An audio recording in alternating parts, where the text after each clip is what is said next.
The other day, I visited the butterfly exhibit at my city's conservatory and botanical gardens. And this is something they do every year of letting butterflies from all over the world live out their lives in this beautiful biome. And I was awestruck by the beautiful colors and the wings of these butterflies. It's just something really marvelous to take in. But I was also surprised to realize how short these butterflies' lifespans are. By the time they reach the butterfly stage, it's really only 2 to 3 weeks of life left at that point. And I was struck by how short that seemed. But at the same time, watching everybody else enjoy the butterflies, the short lifespans is not something to be grieved. We would never say that the butterfly's beauty is diminished by the fact that it has such a short lifespan.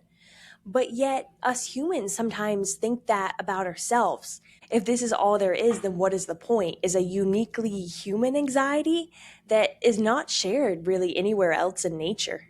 That's such a beautiful point, and I don't think I've ever thought about it that way. But you're so right that the short lifespan of the beautiful butterfly it really does help us appreciate that.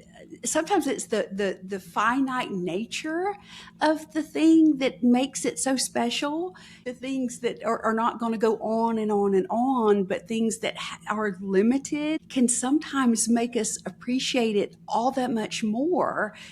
Sometimes the things that become regular in our lives and are just always there, we tend not to appreciate as much. So I really like the idea of this short lifespan of the butterfly kind of reminding us that, to take in the beauty, to take in the pieces of nature and to take in the pieces of community around us that can be here in this form for this short span.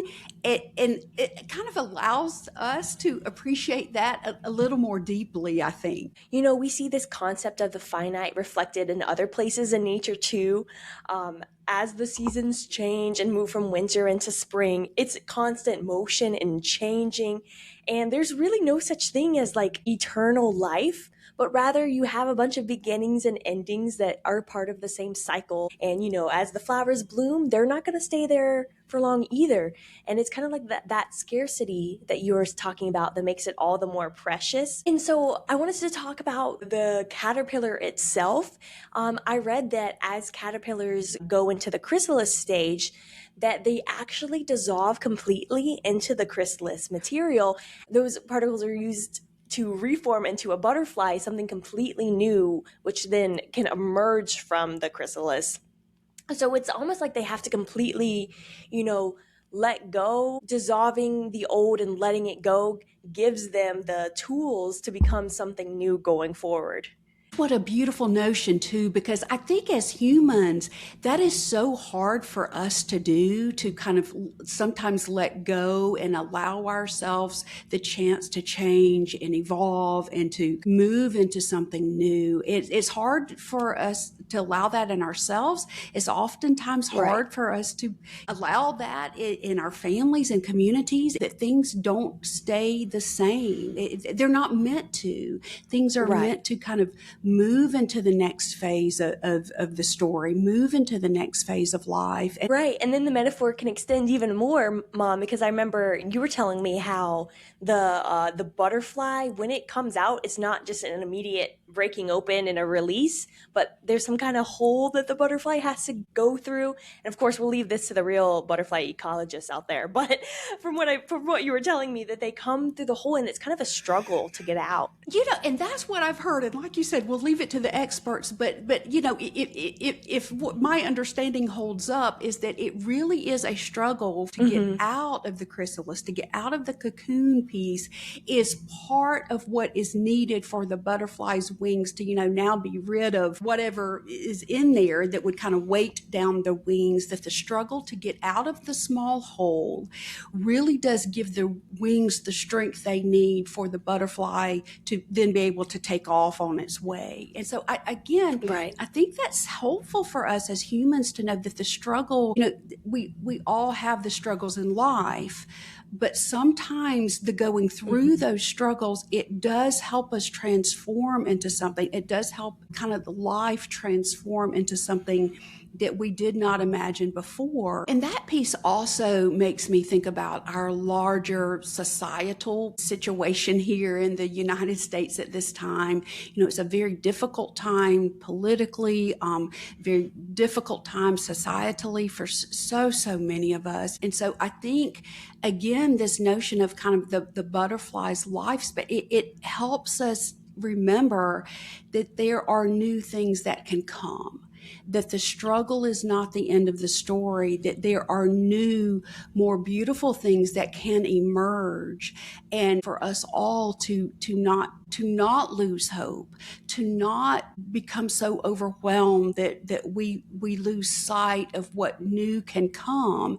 So I think this image of the butterfly, there were a lot of butterflies in the exhibit all at the same time, that what we can emerge as from this very difficult time is some new structures that are more helpful for all people, more beautiful ways of caring for each other and mutual aid in communities.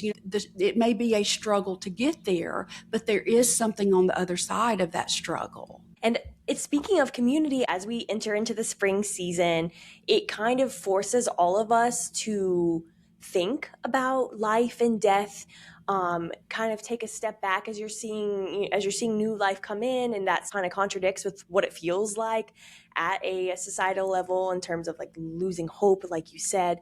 But there is unity in the fact that we are only here for a certain amount of time, and I think that awareness of our own mortality as human beings can actually be something that makes us stronger and makes us appreciate what we do have and how precious this life is. I've noticed in my hospice patients that it really clarifies what's important to them, their Right. relationships, and the love that they have in their lives, and the real love that they have for friends and family and community. These are kind of brought into sharper focus, I think, for my hospice patients, because they know there will be an end. And so I think patients like my hospice patients can also be reminders to us that what matters is our care for each other in this world. These are the things of life, our care for the world, our care for nature and the creatures in it. So these are such precious reminders, like you said, in this time that feels very difficult in a lot of ways, but it can help ground us to know that, there is newness coming, that can come, and to very much appreciate the relationships that make life beautiful while we're here. And there's one more aspect too that I wanted to bring up, which is that the butterfly's life, no one would ever question that. Is it enough? Do they even matter because this is all their life is? But the butterflies, for 2 to 3 weeks, they're living their lives to the fullest. Sunlight and food and flying around. And it's really just like a little piece of paradise to see them. And so it's kind of a reminder to us humans that rather than trying to measure your life in terms of how long it was, or did I reach my goal, or like, is my life even justified because of XYZ, maybe reframe that question into, am I living a full life right now? That's such good stuff. I think you're right. So many times humans get lost in the existential questions of it all, because that's as humans do. We're, seeking out the existential questions and wondering about that. And sometimes that can almost paralyze us to appreciate what we have now, what we can give now, what we can be about now. And I think that's such a beautiful notion to remember, that it's not about the having enough, it's that we have enough now to share with each other, to bring beauty into the world for each other, and it's enough to go ahead and be that for each other right now. Thank you for being here, Mom, and thank you so much, watchers, for joining us. How are you doing? Please let us know in the comments. My name is Michelle. That's my mom, Ashley. We are Connection from here, and we will connect again with you soon.